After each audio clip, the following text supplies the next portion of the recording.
Wassalatu wassalamu ala asyrafil anbiya'i wal mursalin wa ala alihi wa sahbihi ajma'in. Allahumma aftah alaina hikmataka wa anshur alaina min khaza'in rahmatika ya rahim. Rabbi shrah lana sadrana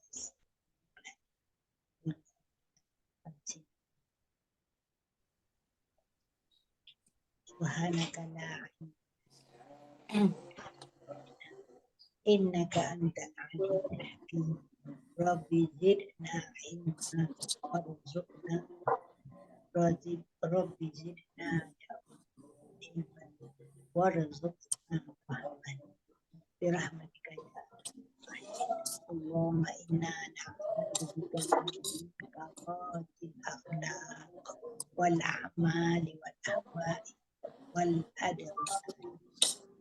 Ya Allah ya aku berlindung kepada dari keburukan akhlak, amal dan hawa nafsu.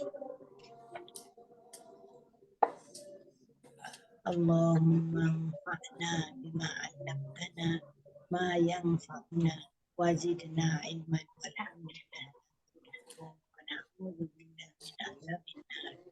Ya Allah ya Rahman, berilah manfaat ilmu yang telah Kau ajarkan kepada kami dan ajarilah kami ilmu yang bermanfaat untuk kami, serta tambahkanlah ilmu kami. Segala puji bagimu ya Allah dalam semua keadaan, dan kami memohon perlindungan pada siksaan api neraka. Allahumma zidna wa la tanqusna wa akrimna wa la tuhina wa'tina wa la tahrimna wa athir wa la tusir alaina warudina anna. Ya Allah, berilah kelebihan kepada kami dan janganlah engkau kurangi. Ya Allah, muliakanlah kami dan jangan engkau hina kami. Berilah kami dan janganlah engkau haramkan kami. Muliakanlah dan jangan biarkan kami terpengaruh oleh redha Allah untuk kami. Ya, dan berilah keredaanmu kepada kami. Ya Rahim, ya Wadud, ya Aziz, ya ya Jabbar, rahmatika ya Rahim. Rabbi Allahumma alimna ta'wil wa faqihna fiddin. Allahumma alimna ta'wil wa faqihna fiddin. Birahmatika ya arhamar rahimin. Sallallahu ala sayyidina Muhammadin wa ala alihi wa sahbihi. Walhamdulillahi rabbil alamin. Yang muka surat 357 atas tu kan yang kita baru ni kita tak apa faham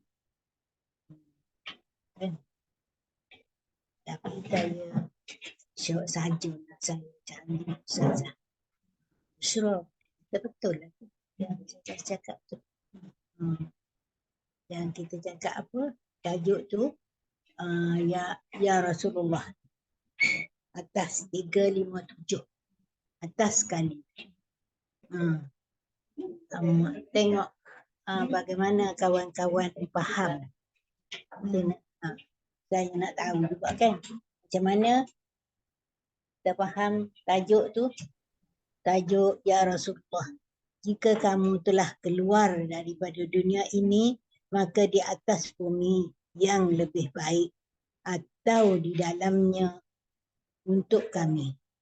Abu Hurairah radhiyallahu anhu berkata, Nabi sallallahu alaihi wasallam bersabda, jika pimpinan pemerintahmu orang-orang yang baik dan orang kaya, orang-orang yang dermawan, dan semua urusan dimesyuaratkan bersama, maka di atas bumi lebih baik daripada di dalamnya. Apa maksud kawan? Kita rasa nak kan? Macam mana? Kalau dapat Datuk. Assalamualaikum Ustazah. Ya, dalam bumi itu maksudnya kita akan mati. Di luar, di dunia ni, itu di atas bumi. Jadi dia kata kalau orang pemerintah masa kita tu baik, adil, semuanya, dan urusan-urusan keagamaan tu dimesyuarat. Ada mesyuarat, bertanya khabar ataupun tanya pendapat orang lain. Pemerintah tu, maksudnya pemerintah tu adil.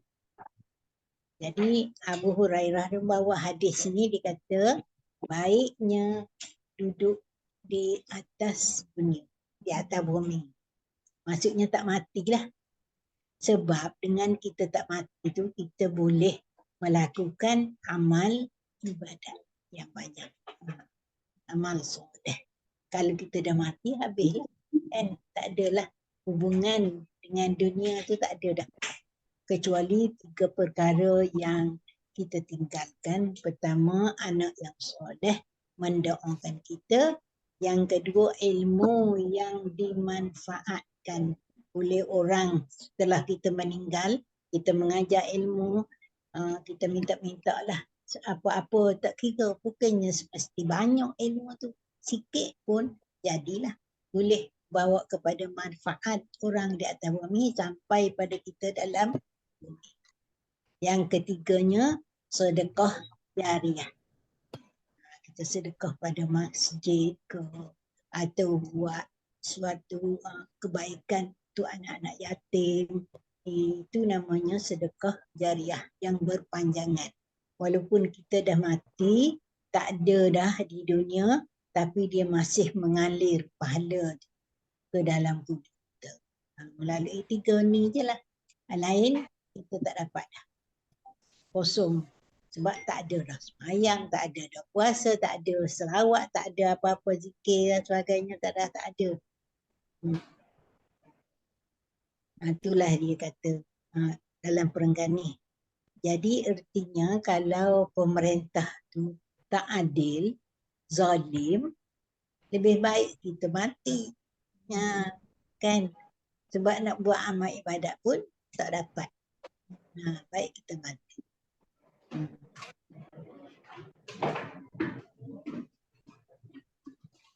Dan orang kaya yang bakhil. Ada bersama-sama kita orang kaya tapi bakhil. Kedekut sangat-sangat dah tu. Haji bakhil, Haji bakhil.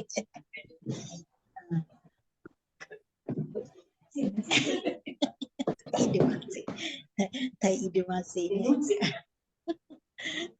Gelaran kita dah. Tapi memang tepat rasanya dah. Itulah maksud perenggan tu.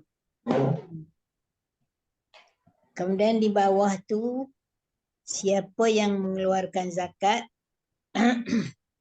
ni atas ni, ada zakat wa qarra dhaifa wa addal amanah faqad uqiya syuha nafsih, yakni an nafsuhu al-bukhl. Kalau seorang tu mengeluarkan zakat, menjamu tamu, kita buat jamuan, tak kira lah di surau ke, di masjid ke, ataupun di rumah kita kalau kita ada tenaga. Tapi kalau kita tak ada tenaga, kita buatlah di masjid kan, bagi duit je, dia uruskan, insyaAllah. Jadi kalau masjid Falah tu dia 2 kali sebulan, minggu pertama dengan minggu ketiga. Boleh kita buat sedekah untuk arwah-arwah. Bagilah duit tu dalam 200 ke 250 ke, tak kira ikut kita lah. Dia akan gabungkan. Bukan kita seorang. Dia gabungkan dalam 3-4 orang untuk jamuan tu.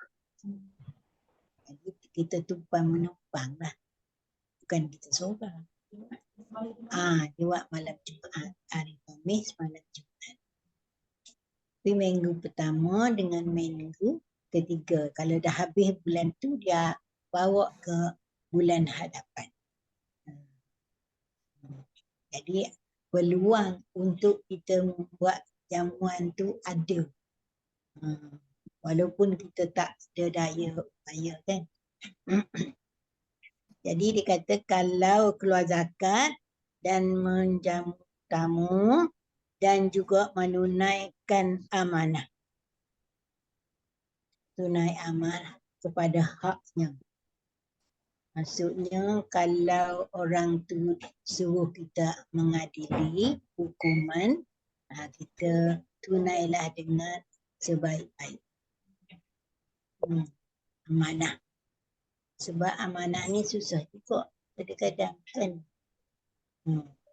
Maka ia telah terpelihara dari kebakhilan diri. Jadi kalau buat berapa tadi? Sama keluar zakat, jamu tamu, tunai amanah. 3 lah sini. Maka kita terpelihara daripada bakhil. Artinya kita tidak jadi bangsa yang bakhil. Kedekut.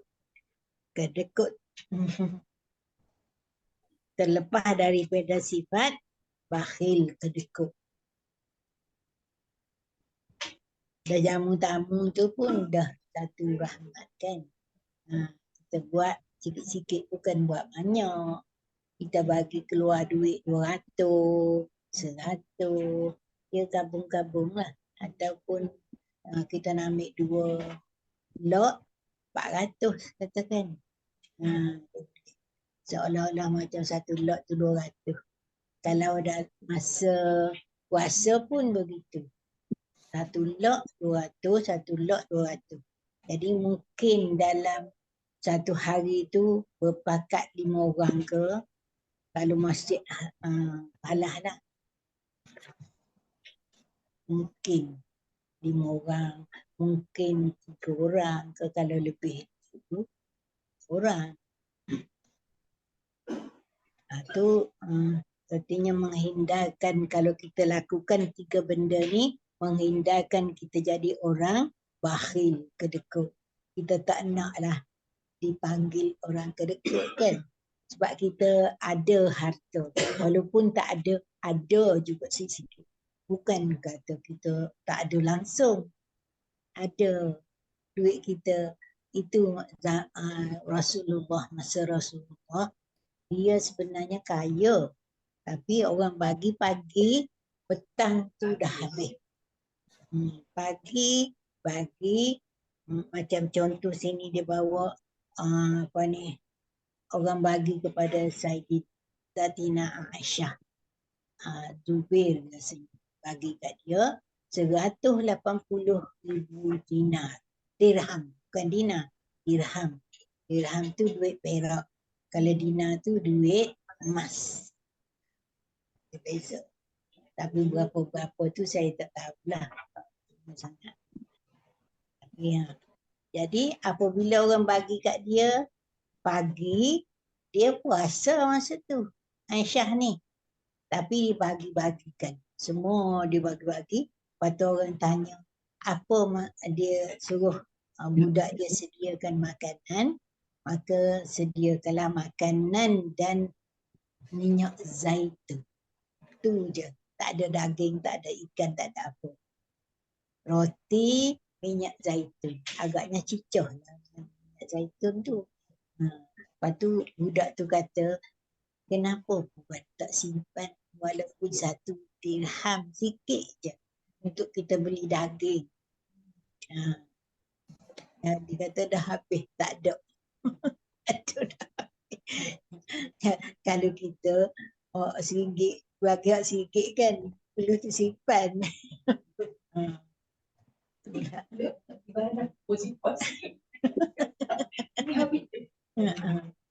Dia suruh simpan 1 dirham je. Artinya 1 dirham tu boleh dia beli daging sikit, masaklah. Macam bubuk kuah banyak-banyak kan. Gulai, ataupun kari. Makan dengan kuah je lah kan. Daging tu seketul je. Kuah tu banyak. Tu kadang-kadang Nabi suruh kalau masak banyakkan kuah. nak bagi jiran-jiran ni. Kan kadang kalau sikit buah nak bagi payah. Dah daging tu seketul 2 ketul je. Masuk ambil seketul 2 ketul daging, masukkan kuah. Cara Rasulullah. Tak apalah. Itulah kita kan. Tapi minta supaya kita jadi orang pemurah. Tak sayang harta kan. Tak kata sayang bagi. Dengan mudah kita bersedekah. Memanglah kalau tak capai, sebenarnya tak capai diri kita tahap zaman Rasulullah tak capai. Tapi kita berusaha pujuk-pujuk diri kita supaya pemurah. Nak bersedekah. Siang malam kan. Pagi subuh sedekah sikit. Malam selepas isyak balik tu sedekah sikit. InsyaAllah kita dapatlah berkekalan istiqomah. Jadi yang perenggan bawah ni Abu Lais berkata, alaika bis sadaqati bima qalla aw kathura. Masuk lambat. Apa bunyi suara?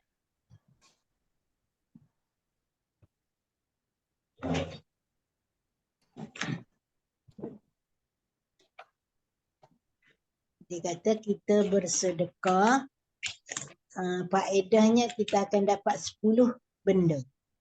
5 perkara di dunia dan 5 perkara di akhirat. Di dunia, dia kata membersihkan harta kekayaan kita. Kalau kita keluarkan zakat, menjadikan harta yang tinggal pada kita tu bersih daripada hak orang lain.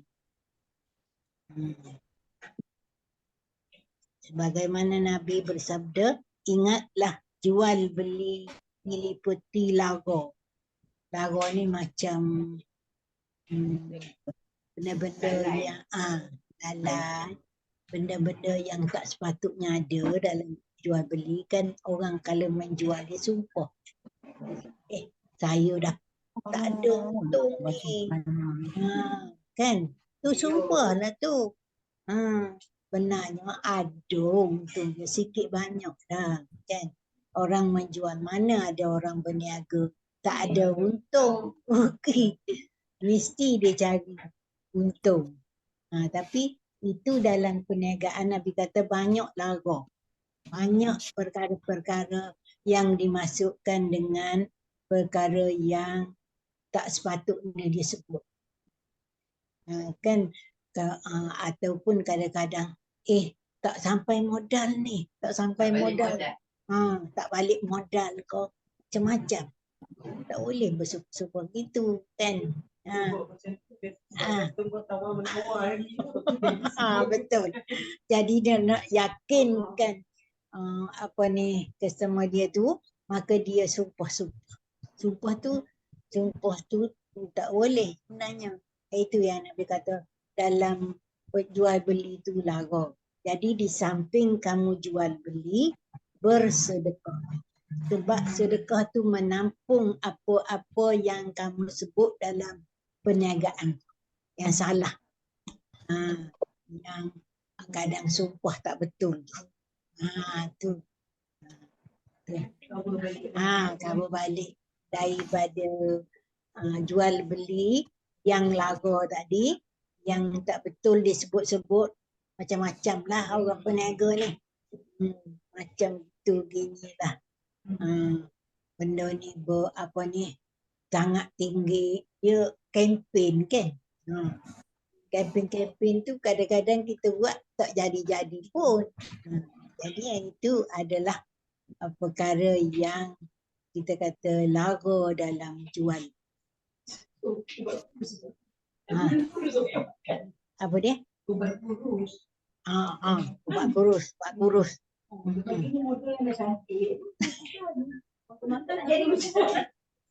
Tak adalah jadi maksudnya. Memanglah. Itulah. Tak betul.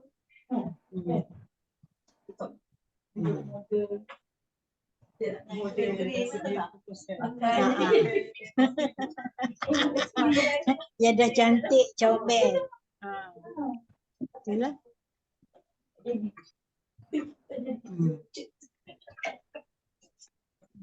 Macam-macam lah sumpahan penjual ni.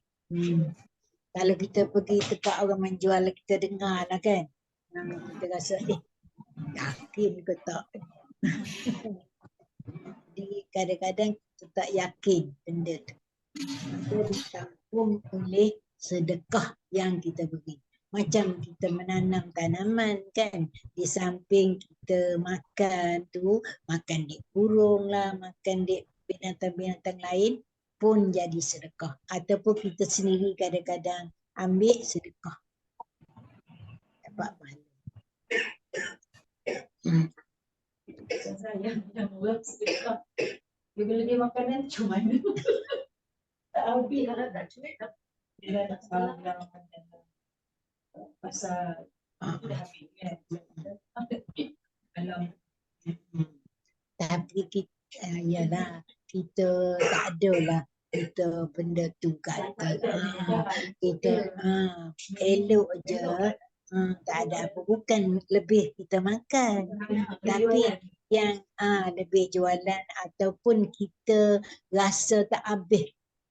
Kalau kita simpan kat rumah kita membazir, maka keluarkanlah, bagi sedekah, pahala dapat. Niat. Jangan kita niat lebih-lebih, aku tak habis lagi. Kita beri itu adalah makanan yang elok, cantik lagi. Dan kalau kita simpan di rumah, membazir. Terlalu dah dekat pasar malam. Kalau masa bulan puasa kan perut lapar. Semua sedap. Kalau saya balik Kelantan tu lagilah. Tak cukup tangan. Benda tu nak makan, tidak makan, nak makan. Semua benda-benda yang kita biasa makan tu tak habis-habis. Benda tu ada. Tak habislah kita nak ambilnya. Bendanya tak terhabis. Benda bibik tu dalam 2 tangan tu penuh. Kalau kita kedai-kedai pasar, macam-macam ada dekat pasar. Ikan, solok ikan. Solok ikan. Macam-macam. Solok lado. Benda-benda. Kalau ikan tu, ikan kembung tu, dia buang isi dia, dia keluarkan, lepas tu dia tumbuk dengan kelapa, masukkan ikan. Keluar. Tinggal kepala. Dia kerak 2.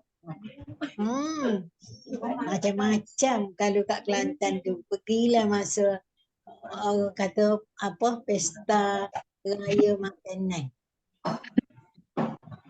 Tapi pukul 2 dah habis. Pukul 2 dah habis. Makanan tu jangan kita pergi lambat-lambat. Kalau pasar lah. Kalau kat Kota Baru tu mungkin ada lagi lah.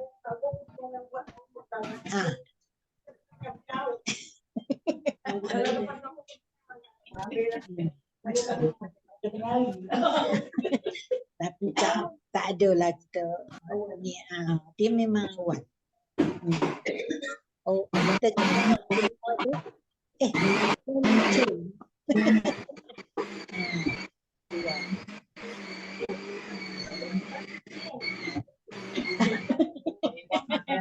Mewah.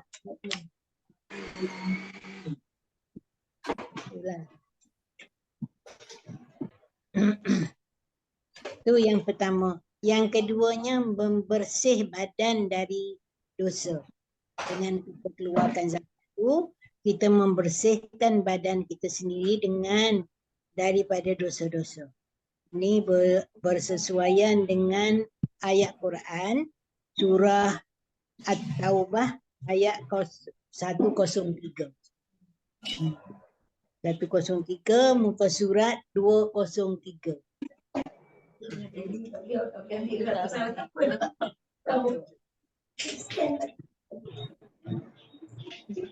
Ada belakang. Coba. 203.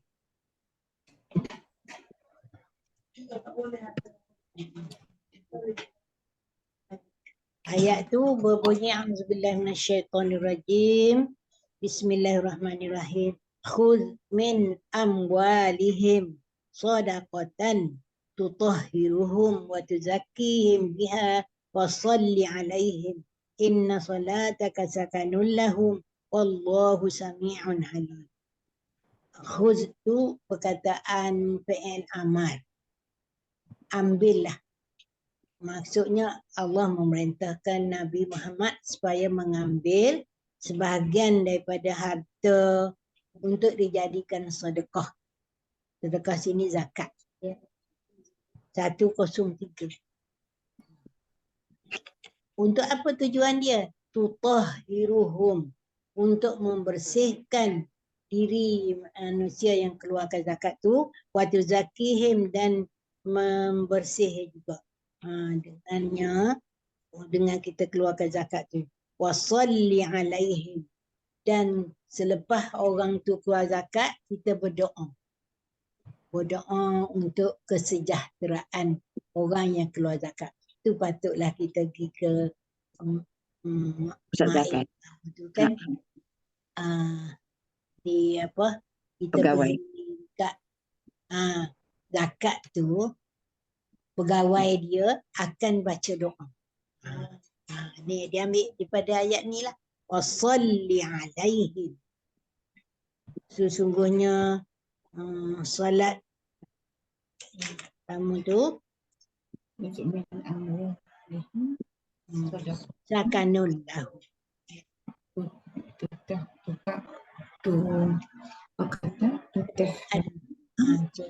Coba terjemah. Inna salataka sakanun lahu. Sesungguhnya solat doa memberi ketenteraman orang. Dan Allah tu maha mendengar lagi maha mengetahui. Jadi perkataan amwalihim tu kembali dhamir tu pada orang yang mengakui yang telah mengakui dosa mereka dan mencampur adukkan amal soleh mereka dengan amal buruk. Sebab ada satu cerita masa Nabi itu diperintahkan perang, tapi orang ni tak nak pergi perang. Jadi dia campur adukkan keluar zakat, tapi nak pergi perang ikut Nabi tu tak nak. Itu yang dimaksud dia campur adukkan antara amal soleh dan amal tak baik. Itu yang kata suruh ambil daripada harta tu sedekah. Sebahagian harta, bukan semua sekali kan. 1/40 ataupun 2,5%. 25%. 2.5. Jadi kalau 100, kita keluarnya RM2.50, yang tinggalnya bismillah. Ya.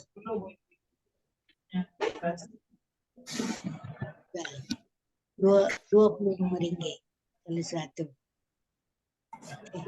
Banyak tu, bukan salah tu. RM2.50.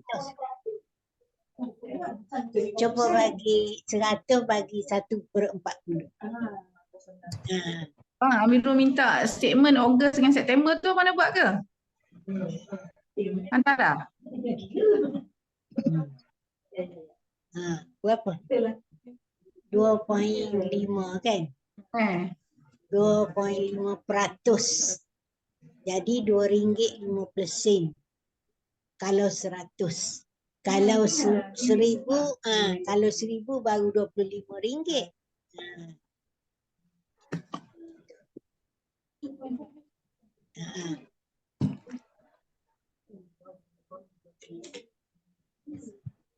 100 kan? Hmm. 100 RM2.50 je zakatnya. Ha. Jadi baki lagi 97.50. Itu hak kita. Hak tuan. Yang kita keluar hak orang lain tu RM2.50 sahaja. Itu untuk RM100.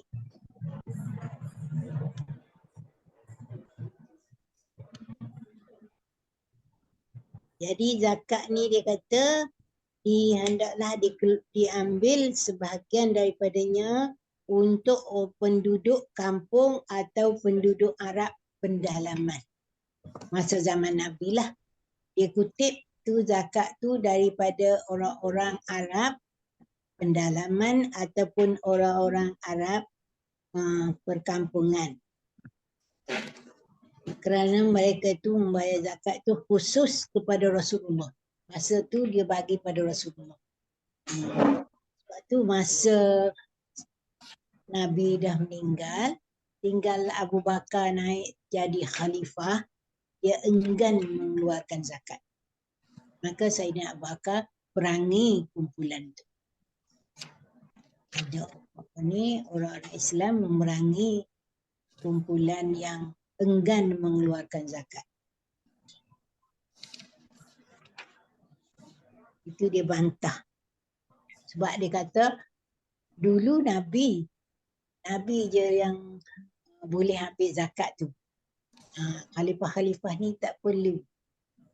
Atau pemerintah-pemerintah ni tak perlu. Itu pendapat dia lah.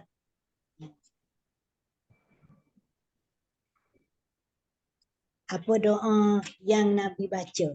Doa dia, Ya Allah, limpahkan rahmat dan ampunan kepada pengeluar zakat ini. Kalau ada bangsa, sebut bangsanya. Kalau orang seorang perseorangan lah. Jadi Ya Allah, limpahkan rahmat dan keampunan kepada pengeluar zakat ini.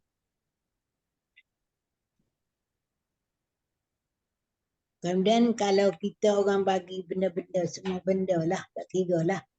Bagi hadiah ke, apa ke, kita baca ajarakallahu fima a'taita wa baraka laka fima abqaita. Kata semoga Allah beri pahala kepadanya tentang apa yang engkau berikan. A'taita tu apa yang engkau telah berikan. Ajaraka tu maksud beri pahala. Ya Allah, ya Tuhanku, beri pahala pada orang ni apa yang diberi pada aku. Ajaraka Allah bima aqaita. Dan lepas tu wabaraka, beri keberkatan bagi orang ni pada apa yang harta yang tinggal pada dia. Berkat harta yang tinggal pada dia tu. Wabaraka laka fima abqaita. Abqaita itu yang tinggal, yang berada bersama Tuhan dia. Yang dia beri itu kita minta supaya Allah berikan pahala. Yang tinggal tu kita minta supaya diberi keberkatan. Niat Melayu pun tak apa. Senang kan? Ini selalu orang rezeki sekalian sama kan? Apa-apa Selalu rezeki kita sebutlah pahala. Kan ni dia nak pahala. Kalau kau dah nak tu, kalau kau dah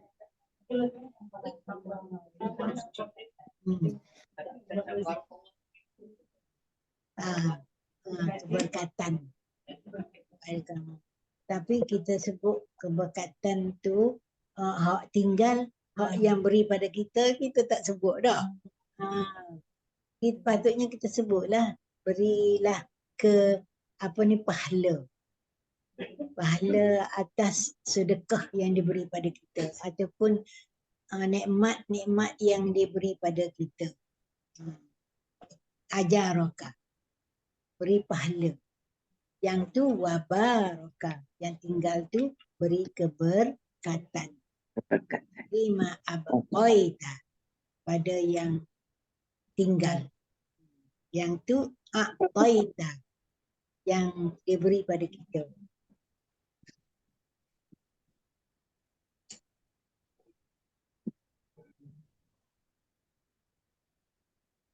Harta benda yang dikenakan zakat tu terdiri daripada beberapa jenis. Pertamanya wang tunai, iaitu wang emas ataupun wang perak. Yang kedua binatang ternakan. Ternakan tu yang 4 kaki, bukan 2 kaki. Binatang yang 4 kaki. Lembu, kerbau, kambing, biri-biri lah. Ayam tak masuk. 2 kaki. Lepas tu itu nama al-an'am. Harta ternakan, binatang ternakan. Bukan binatang liar. Kan kadang orang ternak binatang liar macam kusa. Tak kena lah. Tak kena zakat lah. Sebab tak ada berlaku agak. Dan yang ketiganya harta perniagaan. Kalau kita mula niaga, kita kena tarikh tu kena tahu. Bila? Kita hitung setahun, cukup nisab, kena keluarkan zakat. Dikira semua-semua benda yang orang hutang tapi dijamin untuk bayar. Kalau orang tu hutang dengan kita, duit tu tak ada di tangan kita. Tapi kita rasa dia ni, tak bayar ni. Maka kita jangan masuk dalam modal untuk keluar zakat. Jadi dikira semua-semua harta benda yang ada di kedai kita dengan wang simpanan, wang di tangan, campur-campur semua. Kalau cukup nisabnya, sekarang ni saya rasa berapa? 5,000 dah. Berapa? Dia ikut negeri. 5,000 ke berapa? Makin banyak kalau dulu dalam 1,200, 3,000 tu je. Tapi kena tanya ni lah pusat zakat. Berapa nisab dia? Dia lain-lain negeri lain-lain. Selangor lain, Kelantan lain. Taraf hidup. Tu perniagaan. Yang seterusnya buah-buahan. Tamar tu lah. Bukan rambutan. Tamar dengan anggur. Tu buah-buahan. Biji-bijian ni saya rasa macam jagung ataupun kacang. Kacang. Gandum tu termasuk dalam beras kan. Mungkin biji-bijian juga. Kira dah. Biji-bijian ataupun galian yang harta terjumpa, harta karun tu. Yang terjumpa, tapi ni zakat dia lain. Rasanya banyak. Dia banyak. Sebab kan kita dapat harta tu dengan mudah. Dapat. Jadi saya tak ingat berapa, tapi masa-masa belajar dulu rasanya 5%. Galian.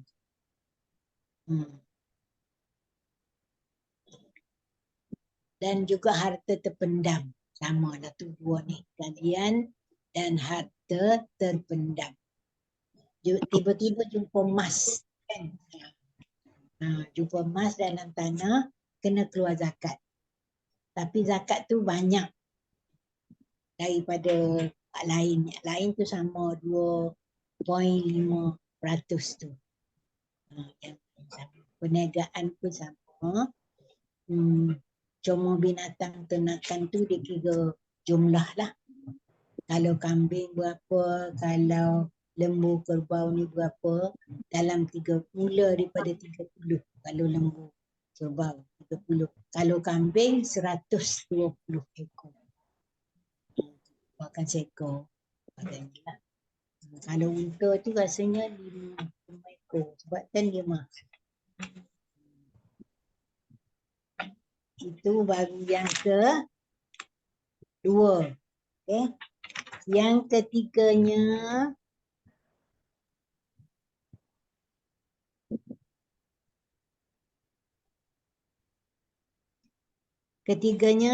dengan keluarkan zakat tu menolak bala dan penyakit. Kita keluarkan zakat tu menolak bala dan penyakit dalam masyarakat kita. Jadi tak berlakulah banjir, kebakaran, sebagainya lah. Bala-bala yang kita tak boleh tempis. Bukan kehendak kita. Kan? Kalau kita boleh tempis tu, kita tak kata bala bencana kan. Kadang-kadang dibuat oleh tangan-tangan manusia. Kejahatan-kejahatan. Dosa-dosa yang dilakukan oleh manusia. Ada hadis Nabi. Dia kata, ubatilah orang sakit dengan sedekah. Ubatilah orang sakit dengan sedekah. Artinya kalau kita ditimpa kesakitan, kemalangan, banyakkan bersedekah. InsyaAllah akan dapat menyembuhkan kita. Sedikit sebanyak. Bukanlah sebab itu kan, sebab lain-lain. Fikirnya dengan kita memberikan kemaafan pada orang yang kita pernah zalimi pun termasuk. Itu yang ketiga. Yang keempatnya,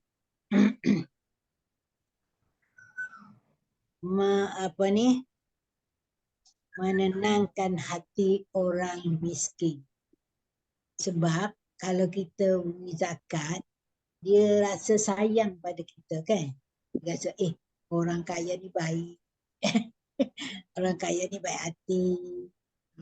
Jadi dia rasa tenang dan dia nak menolong. Kalau kita orang kaya tu susah, orang kaya tu berhajat kepada pertolongan, orang miskin tu cepat-cepat bagi pertolongan. Sebab dia dapat harta tadi. Dengan dia dapat harta benda tu, maka dia akan menjadikan diri dia dia hormat. Kalau orang kaya tadi pemurah. Dia keluarkan zakat tu. Dia beri sedekah. Pemurah. Tapi orang miskin menjadikan rasa hormat pada orang kaya. Dan menjadikan dia tenang hatilah. Tidaklah kata, aku nak pergi syurugilah orang kaya tu. Kan? Sebab kita dah bagi dah kat dia. Jadi, kelintasan untuk mengkhianati orang kaya tu tak ada. Itu jadi tenang.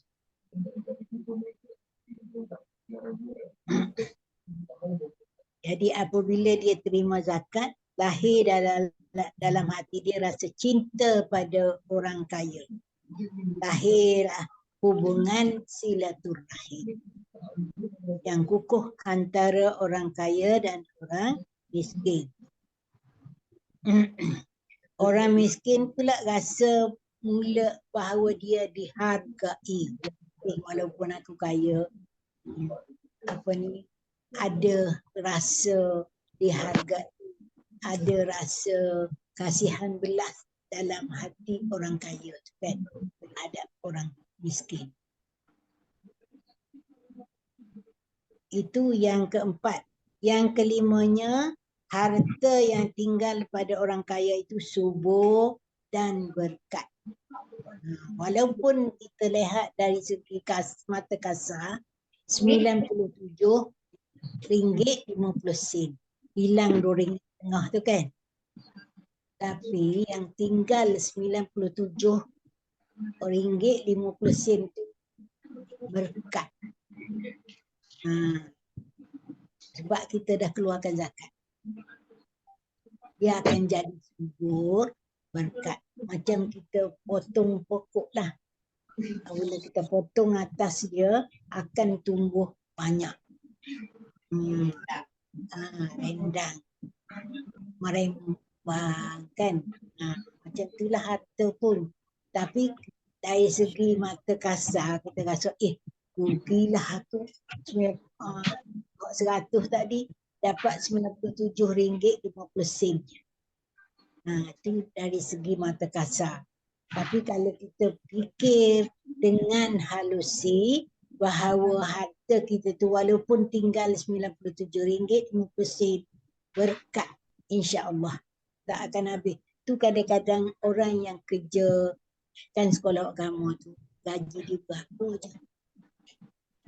Gaji dia sikit je, 500-600, 700, tapi hidup dia berkat. Banding dengan orang yang kerja yang jahat-jahat. Sekejap je kan, kalau pergi merokok ke apa ke, ataupun berjudi, sekejap je, sekelip mata habis. Sebab duit tu dia dapat dengan senang, habis pun dengan senang. Tapi orang tadi dia fikir, aku nak beli apa ni? Apa kegunaan yang berfaedah? Dia beli tu benar-benar benda yang berfaedah. Okay. Itu 5 faedah di dunia. Dengan kita keluar zakat tu dapat 5 faedah di dunia. Tapi faedah di akhirat tu, tu dia sebut tu. Pertama, sedekah itu akan menjadi naungan baginya. Yang ada hadis tu. Zilluhu, apa ni? Tak ingat. Coba Syida cari hadis. Hadis yang bayangan, naungan. Tak ada naungan kecuali naungan Allah. Yang diberi pada pertamanya pemerintah adil, 2 lelaki yang pergi ke masjid berpisah kerana Allah, pergi masjid pun kerana Allah, yang 3-nya orang yang sedekah. 7 golongan. Ya, 7 golongan yang diberi naungan. Yang diajak oleh perempuan cantik untuk melakukan zina, tapi dia kata dia takut pada Allah. Lagi apa? Sedekah dengan sembunyi-sembunyi. Tangan kanan beri, tangan kiri pun tak beri, tak tahu. Maksudnya dia tidaklah war-warkan. Kadang kita ni suka-suka war-warkan. Akulah pergi sedekah ke masjid tu banyak. Tak ada apa-apa kan? Kosong. Tu. Ada 7 golongan yang dinaungi oleh Allah di akhirat nanti. Yang tidak ada naungan selain daripada naungan Allah. Apa yang ke?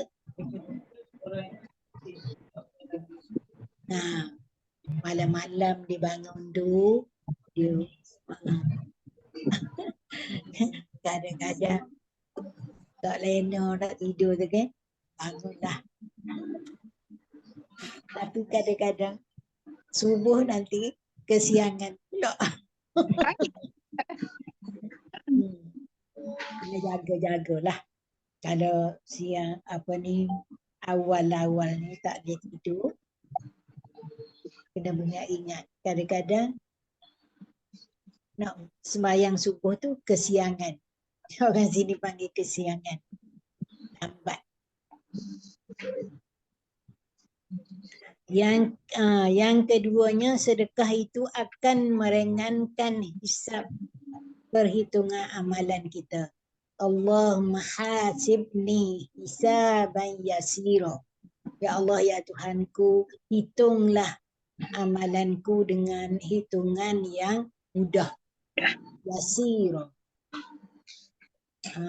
Kalau kita baca doa Nabi Yusuf, Rabbi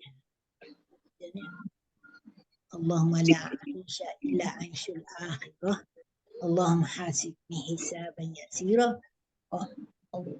qad ataitani minal mulki wa 'allamtani min ta'wilil hadis. Dia apa? Ayat tu surah Yusuf 101. 101. Kita amalkan doa.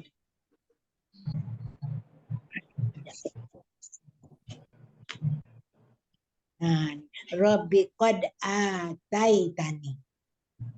101 surah Yusuf. Minal mulki wa 'allamtani min ta'wilil ahadis fatiras samawati wal ard anta wali fid dunya wal akhirah tawaffani musliman wa alhiqni bis salihin. Tengok ayat 101 surah Yusuf. Dia doa masa dia dah nak jumpa ke dah jumpa dengan ayat.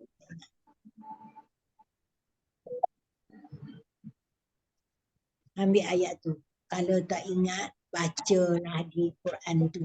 Ataupun ambil dalam telefon kan. Baca dalam telefon. Masa apa ni? Masa Nabi doa mati dalam husnul khatimah. Kemudian masa Nabi menggali parit tu, Khandaq tu, dia sebut Allahumma la aisha illa aishul akhirah. Dia ramai-ramai menyanyi. Kami ingin hidup, tapi hidup di akhirat. Aishul akhirah. Allahumma la aisha illa aishul akhirah. Allahumma hasibni hisaban yasira.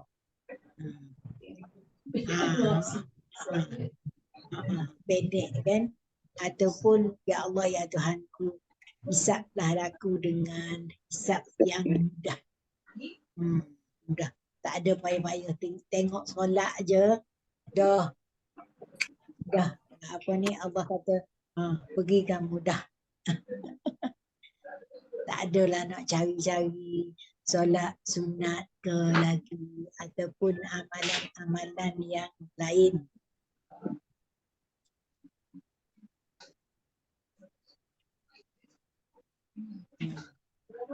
Itu yang ketiga, memberatkan timbangan amal kebajikan. Dengan kita bersedekah tu menjadikan timbangan amal kita di akhirat nanti berat sebelah baiklah. Yang keempat, memudahkan menyeberangi di atas sirat. Dulu kan ada beberapa masa sirat tu, ada beberapa benda yang kita lakukan, boleh lintas seperti kilat, boleh lintas seperti kuda berlari, seperti macam berlari. Ingat tak apa benda-benda amalannya dalam tu, dalam tajuk ni. Itulah kadang-kadang kita tak ingat dalam sirap tu. Fadilat tu.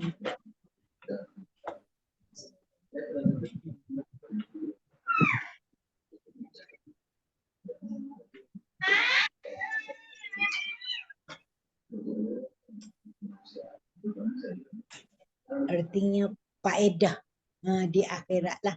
sedekah tu memberi faedah di akhirat. Memberatkan timbangan amalan. Kan ada satu cerita orang di dalam neraka. Dia masuk neraka dah. Lepas tu Allah kata pada orang mukmin ni, kamu pergi cari, sebab dia cari-cari kawan dia tak ada dalam syurga. Yang biasa pergi masjid bersama dengan dia, pergi majlis ilmu, sebagainya lah. Lepas tu dia pun tanya Allah,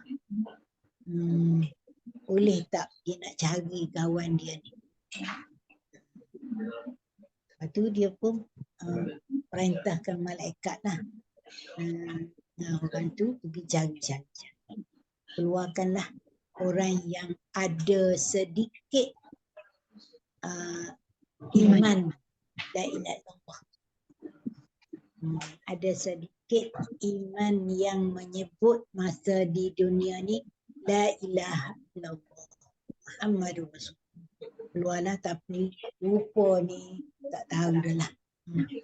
Rupa ni dah duduk dalam neraka tu beribu tahun.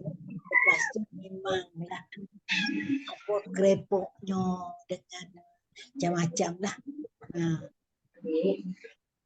Jadi keluarkanlah, pergi bawa ke sungai. Ada sungai yang boleh menjadikan orang tu baik pulih.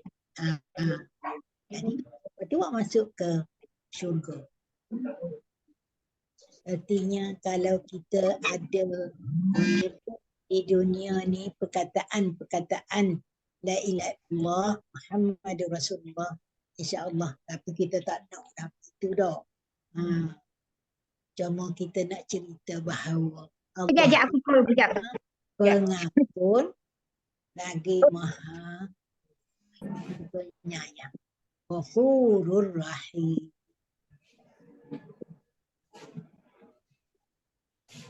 Itu yang kelima, bertambah darjat di syurga. Naik darjatnya. Dengan sedekah tu boleh menaikkan darjatnya di syurga. Dan kalau kita banyakkan selawat, kita minta-minta, ya Allah ya Tuhanku, mintalah syafaat Rasulullah beri pada aku, dan mintalah supaya aku juga duduk bersama-sama dengan Nabi Muhammad sallallahu alaihi wasallam. Kita minta aja. Lalu macam apa ni? Allahumma inna nas'aluka ridhaka wal jannah wa na'udzubika min sakhatika wan nar. Yang kita baca masa salam tu, kita baca sekali. Ataupun kita minta Allahumma inni as'alukal jannah pun boleh. Setiap hari tu dalam 2-3 kali. Minta aja. Kalau kita minta, walaupun dia tak nak bagi, tu bagilah dah. Kita anggap gitulah kan. Kita minta aja. Ataupun sebut syahadah tu, kena sebut-sebut. Lepas tu saya dapat satu ilmu dari Ustaz Rizal tu. Allahumma atini ma tu'ti ibadikas salih. Masa kita berdiri nak solat tu,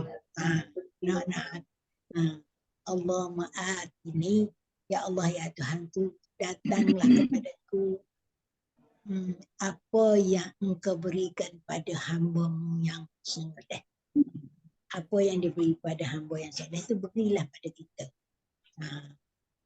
Masa kita berdiri.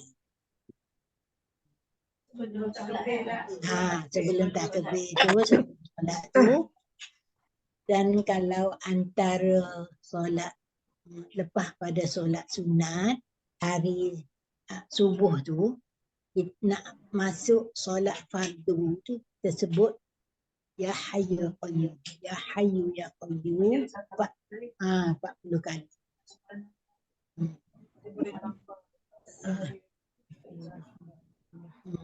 Boleh. Ada.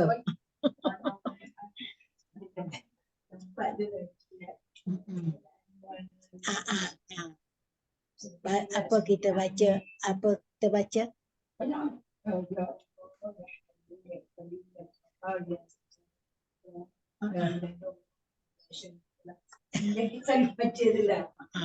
Lepas tu yang ni, kalau boleh masa bangun pagi-pagi tu baca apa ni, la ilaha illallah wahdahu la syarika lah. Tu satu, subhanallah. Subhanallah walhamdulillah wa la ilaha illallah wallahu akbar wa la haula wa la quwwata illa billahi. Kalau dapat 10, 10. Kalau dapat 100, lagi lepas. Kan? Kalau boleh. Masa sebelum kita pergi solat subuh tu lah. Bangun pagi-pagi. Kadang-kadang tak dan baca. Banyak lah. 100. 10 kali fikir. Sebelum kita nak pergi solat subuh, kita baca yang. Dan kalau yang kita malas tu kan, kita pun baca yang tu juga. La ilaha illallah tu dalam 2, 3, 4 kali. Lepas tu subhanallah walhamdulillah wa la ilaha illallah wallahu akbar wa la haula wa la quwwata illa billahi azim. Allahumma ighfirli. Apa yang kita minta dikabulkan. Boleh kita baca 3 benda tu lah. Pertama, la ilaha illallah wahdahu la syarika lah. Dan subhanallah walhamdulillah wa la ilaha illallah tu satu. Lepas tu yang ketiganya, Allahumma ighfirli. Tak bangun, tak ambil semayang, tak semayang tahajud pun.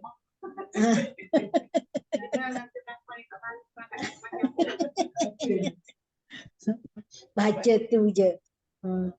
Baca tu je. Ustaz Rizal tu kata, sebut ya Allah, ya aku ni banyak dosa. Ampunkanlah ya Allah dosa aku. Merayu dengan dia. Sebut Allah. Kalau kita, tapi kita kadang-kadang kena bangun tu pergi tandas kan. Pergi tandas mestilah ambil air semayang. Mandi. Tak sedap tak mandi. Mesti pagi-pagi tu mandi. Basuh. Ala.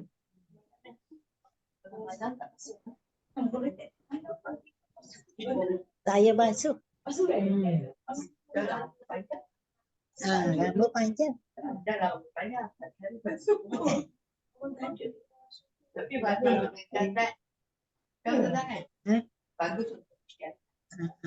Ni dia ni. Apa nama ni? Kolesterol. Hilang. Kalau kita mandi sebelum subuh.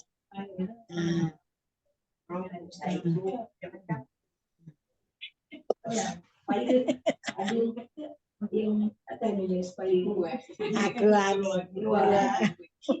wak. Tapi jangan terus ke kepala. Bawa dulu kaki, lutut, pinggang, tu baru naik ke atas. Sebab yang orang yang jatuh-jatuh tu, dia terus kepala. Sebab dia panas tu kan, dia tak keluar lagi, jadi hitam gitu. Saya memang daripada kaki, lutut, pinggang. Tapi kalau tak mandi tu rasa tak sedap. Basuh.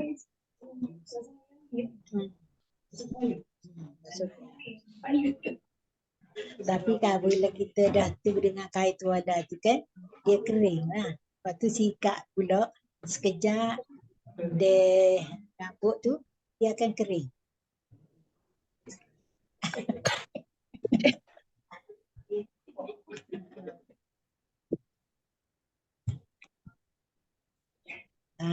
Kemudian apa ni, dan andaikan di dalam sedekah tu tidak ada kelebihan selain mendapat doa orang miskin. Dengan kita bersedekah tu kita akan dapat doa orang miskin. Sebab tadilah hubungan kita antara dia tu ada silaturahim, ada hormat, menghormati, ada sifat kasihan belas. Daripada orang kaya, kasihan belas, kan, pemurah orang kaya. Orang miskin tu dia rasa dia dihargai dan dia dihormati. Jadi hubungan tu memang baiklah antara orang kaya dengan orang miskin.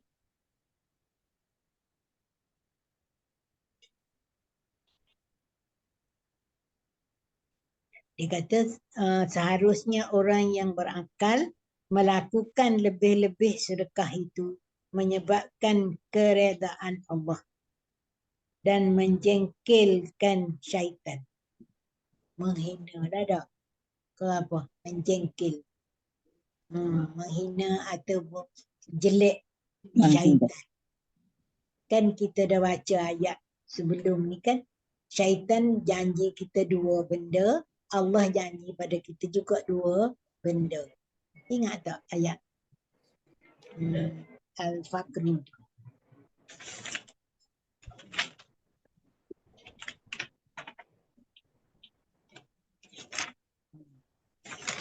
Ayat tu.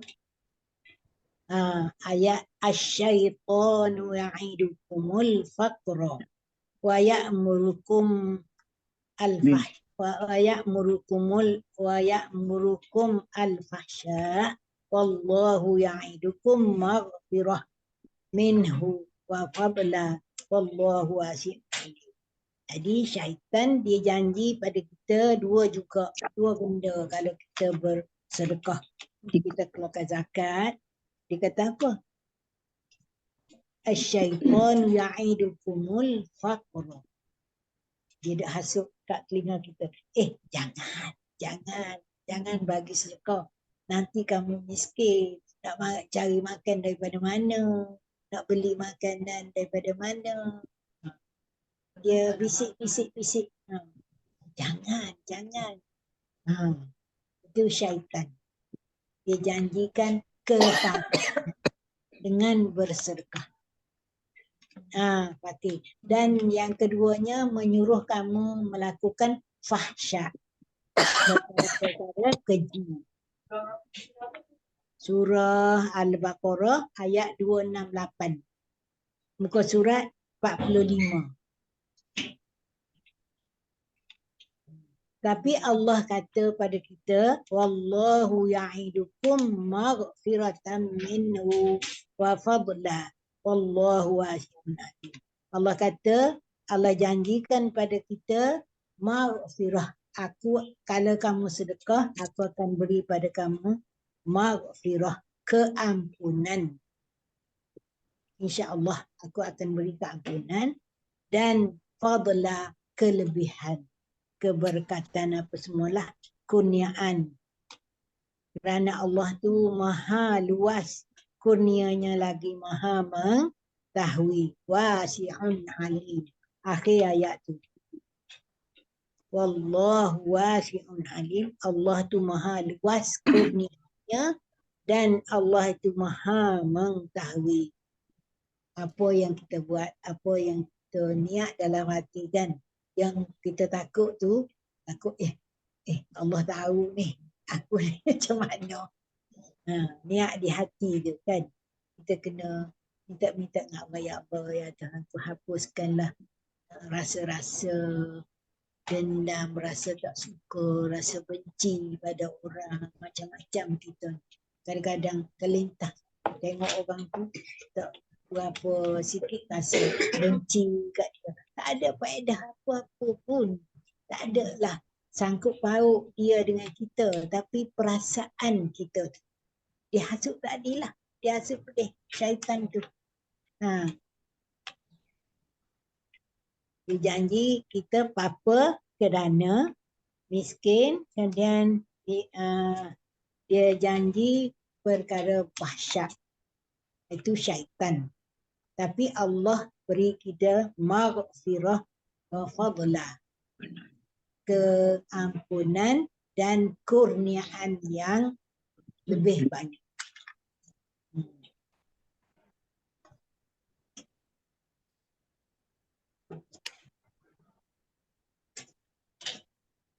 Lepas tu apa nama ayat apa ni, bukan ayat, hadis seterusnya, innar rajula la yastati'u an yatasaddaqa ma lam yafukka lahya sab'ina syaitan.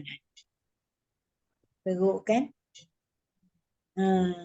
Bahawa seorang tidak dapat bersedekah sebelum dia melepaskan belenggu 70 syaitan.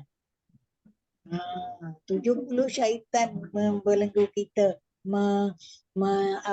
membisik-bisik ke telinga kita, membisik-bisik ke dalam hati kita, 70 syaitan. 70 syaitan. Orang kot. Bukan aku. Dia pula panjang. Sampai hari akhir kiamat. Sampai hari kiamat. Nak kiamat tu baru dia matikan hak mati semua tu.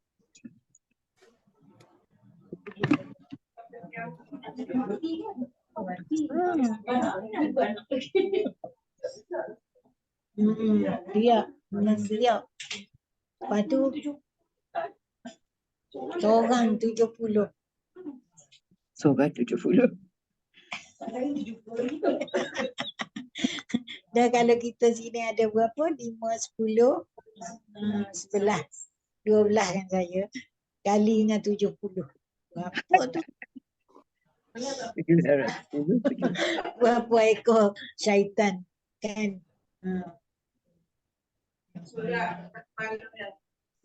Kok ni, kok depan, kok belakang, kok kiri, kok kanan. Macam-macam. Dan dia pula macam-macam canggih cakap-cakap dia tu kan. Dia tu dengar.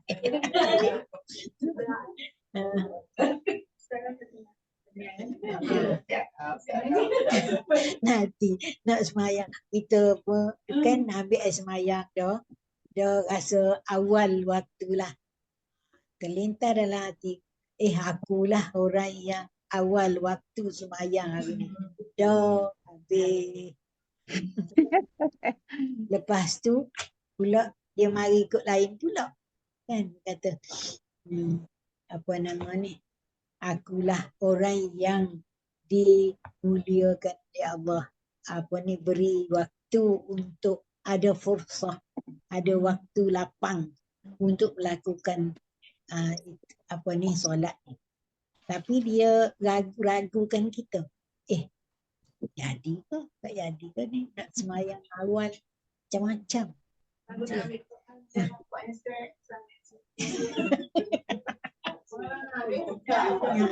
Tengok seminit je kan.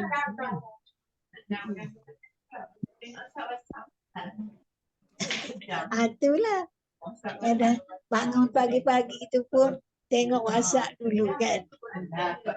Itulah, kadang-kadang takut ada berita-berita yang kita tak tahu kan. Ni tipu kita tu macam-macam. Macam-macam cara kan dia tipu kita. Kita dah tahu, tapi buat juga. Kemudian katakanlah kita jatuh tu, sebenarnya dia yang tahan kaki. Kita terkena jatuh. Sadu.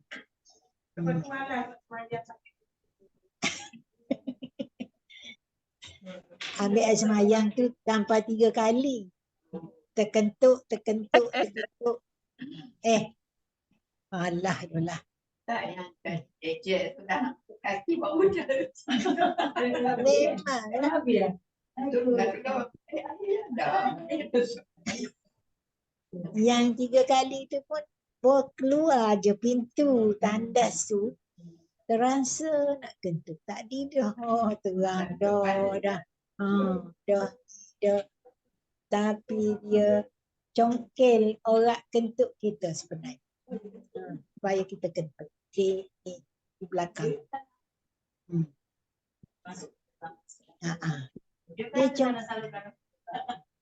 Dia melalui jalan darah kita je dia masuk.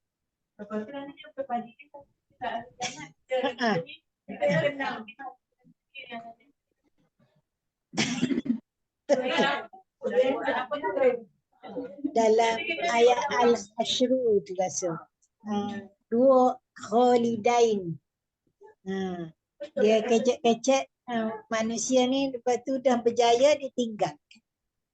Kita je lah masuk neraka. Kita pun dah tahu tu. Tapi kita ikut juga. Dia kata dia ada je. Kelemahan kita. Kelemahan manusia. Juga dalam sedekah tu dia kata mengikuti jejak orang-orang solihin. Artinya kalau orang yang gemar bersedekah tu, orang yang mengikut jejak langkah orang-orang soleh. Tinggalkan syaitan tadi, yang 70 tu. Tapi itulah kan. Tengoklah 70. Kalau kita kata seekor tu, boleh kot tempis. Ni 70 ekor. Lepas tu dia pula, kalau kita masuk tu betulan azan. Betulan kadang-kadang kan kita kadang tak tahan semua. Masuk bilik air, buang air kecil ke air besar ke, najis yang kita buang masa tu dia ambil untuk ubat anak cucu dia yang patah ke yang apa-apa semua. Tu yang dilarang kita masuk bilik air masa azan tu.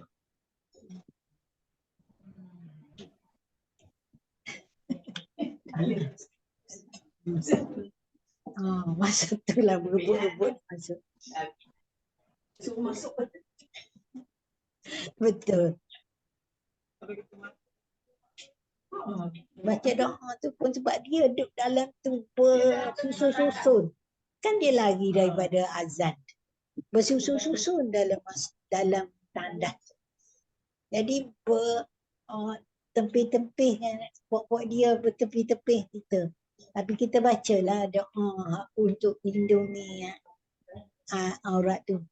Bismillahirrahmanirrahim. Bismillahirrahmanirrahim. Masa dia nak buka pakaian kita pun kita baca tu. Masa nak masuk tandas pun baca tu. Supaya dia tak nampak kita. Ni tidak 30 tahun dah dia duduk tengok kita ni. Dengan tubuh badan kita. Kita baca tu lah.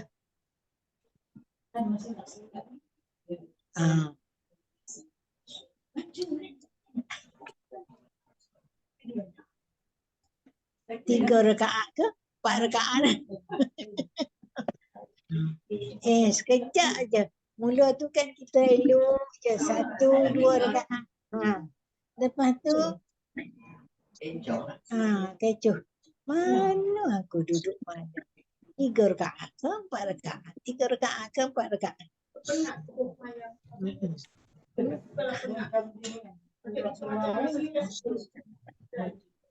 Dia kecekkan dia lah. Kan dia duk pujuk-pujuk kita. Rabbi a'udzubika min hamazati syayatin. Tahulah kadang-kadang mungkin bacaan kita tu takut tak masuk dalam hati.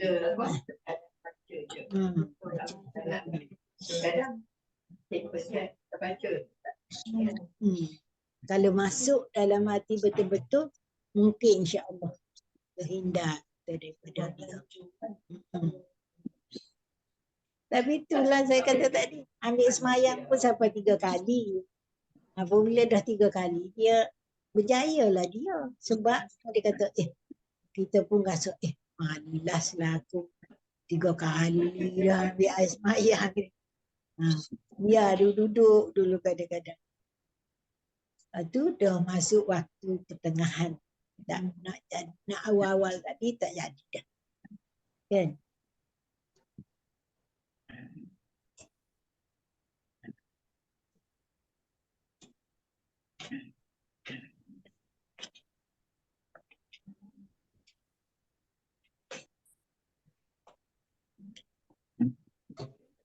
Boleh lah.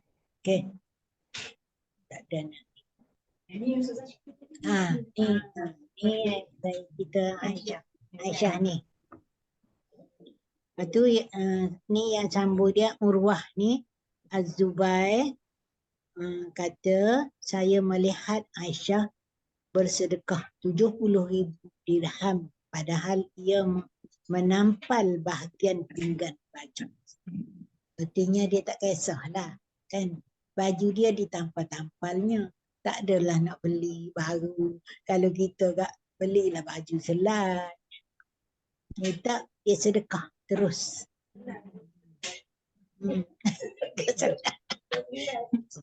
Baju berhelai-helai ada Dia Ustazah. pakai juga baju yang ditampal-tampal. Sedekah lebih utama. Abdul Malik bin Abjar ketika menerima waris sebanyak 50,000 dirham dikirimkan kepada saudara-saudara masing-masing satu kantung.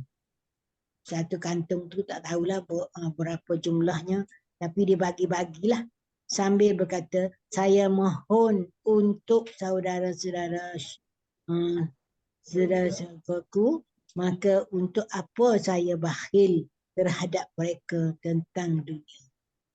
Sebab bakhil tu adalah nak hidup mewah di dunia. Jadi dia beri sedekah. Dia tak simpan. Dia macam itu sekarang ni. Simpan lebih. Beli baju tu dah ada satu almari, 2 almari. Senang. Kan senang beli. Tak ikut imam.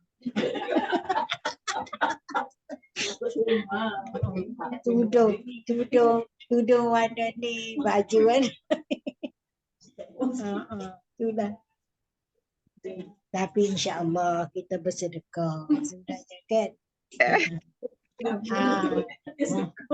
Kita bersedekah.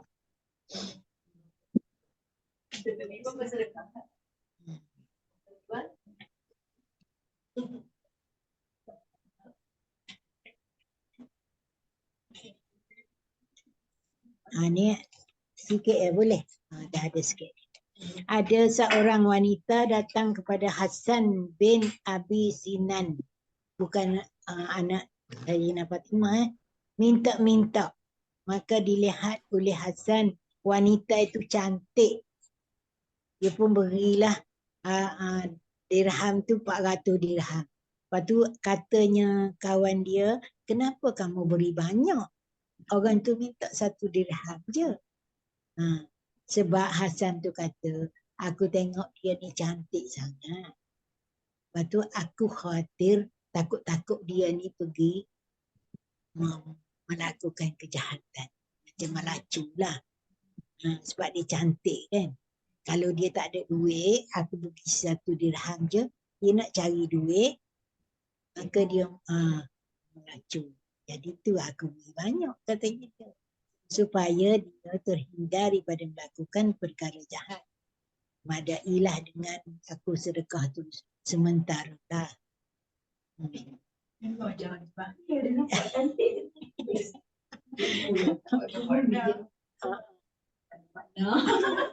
Ada makna. Niat dia baiklah untuk beri sedekah walaupun sebab dia tengok orang ni cantik sangat. Takut-takut jadi pelacur. Dia berilah banyak sedekah.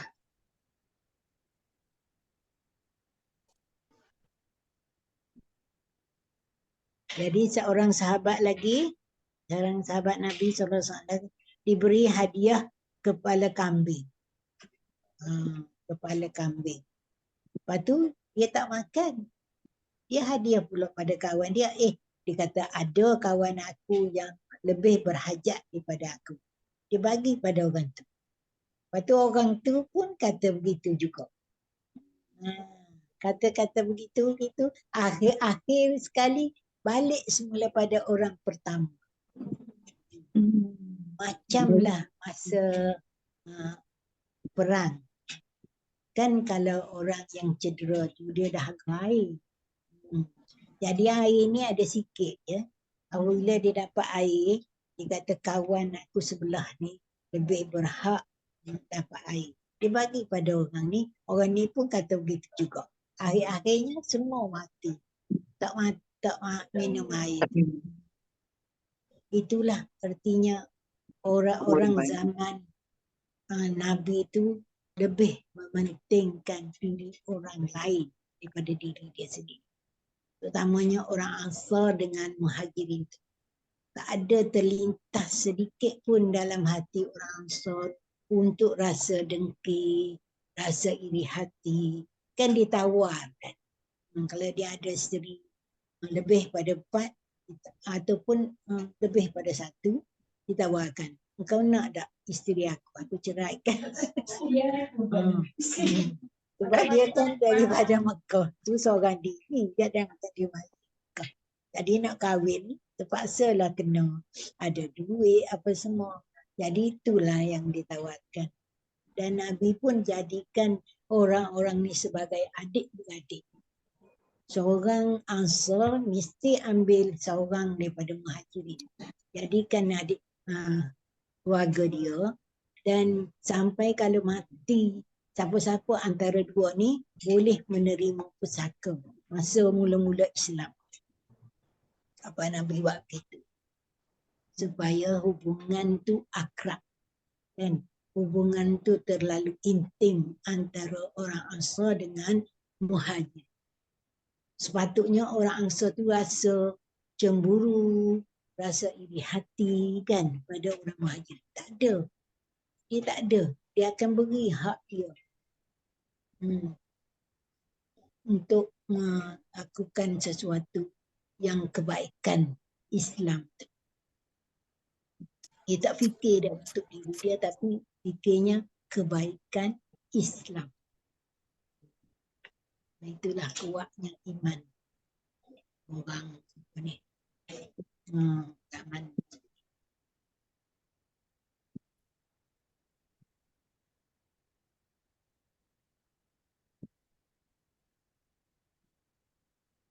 tu ayat Quran tu wa yusiruna ala anfusihim walau kana bihim khasasah. Al-Hasyr ayat apa surat berapa? Ayat 9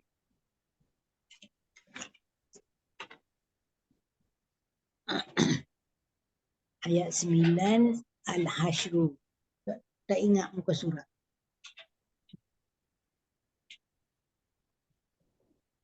Mereka mengutamakan kawan lebih daripada diri sendiri.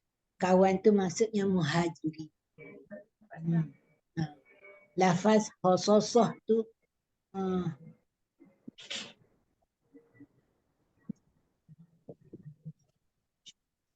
kebutuhan. Maksudnya mereka tetap membantu Kesusahan. miskin pun diri sendiri. Maksudnya walaupun dia berhajat pada benda tu, tapi dia tetap membantu orang lain. Kawan dia, sahabatnya. Afdalus sadaqah juhdul muqil. Sebaik-baik sedekah tu Allah Rasul kata adalah ketika dalam kesempitan. Muqil.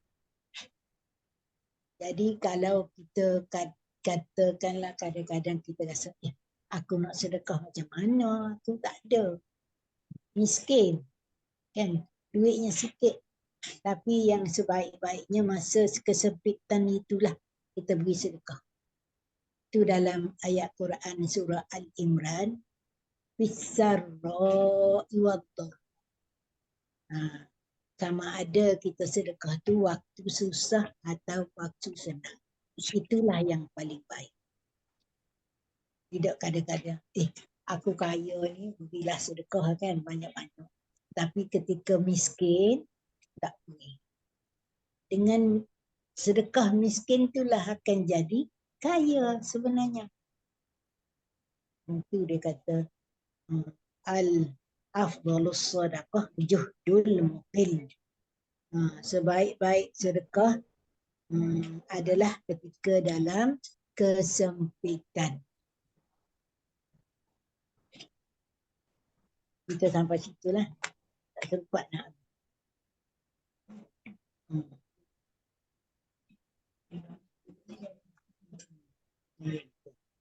Ambil sampai wayuk siruna ala anfusihim.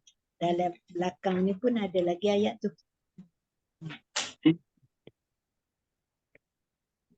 Tak apalah, nanti sikit je kita sambung dengan hadis. Kan habis yang ni kita sambung dengan hadis. Okey.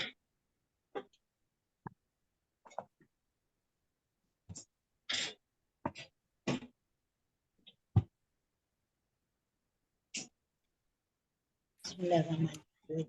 Alhamdulillah.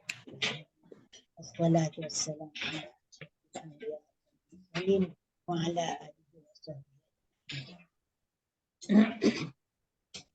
Allahumma inna nas'aluka hubbaka wa hubba man yuhibbuka wa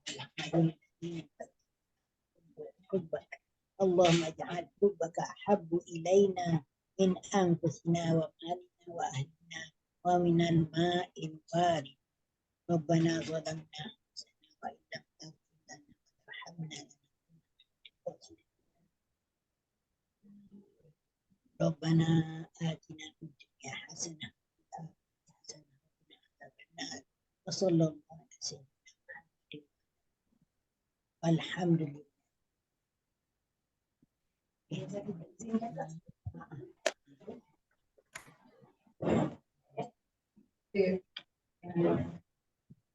Okey, Ustazah. Terima kasih Ustazah. Terima kasih, Ustazah. Terima kasih. Okey, Ustazah. Tak diri. Okey.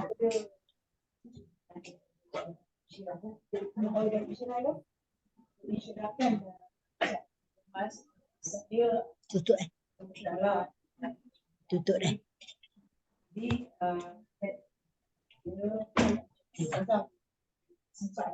Jadi sekarang di Mas, dia nak buat satu